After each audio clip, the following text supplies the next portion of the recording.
Lundi, nous célébrions la journée internationale pour l'élimination des violences faites aux femmes.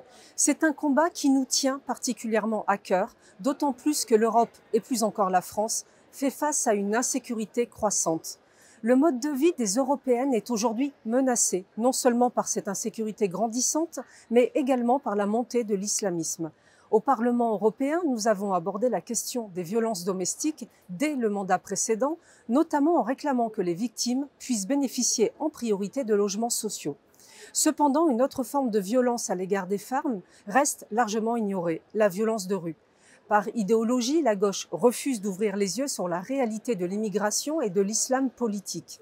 Ce déni ne se limite pas à l'inaction. Il se transforme parfois en hostilité envers celles et ceux qui osent briser le silence. Dimanche dernier, ce sujet a révélé toute son ampleur. Les militantes du collectif Némésis, en dénonçant ces violences, ont dû manifester sous la protection d'un cordon de CRS. Le symbole est saisissant. Défendre les femmes expose désormais à la violence de l'extrême gauche. En tant que députés RN au Parlement, nous nous engageons fermement à défendre la liberté et la sécurité des femmes européennes contre les dérives idéologiques de la gauche, mais aussi contre celles des institutions elles-mêmes.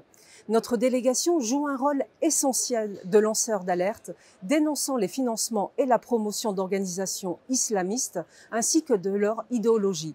À plusieurs reprises, nous avons obtenu des reculs significatifs de la Commission européenne sur ces questions.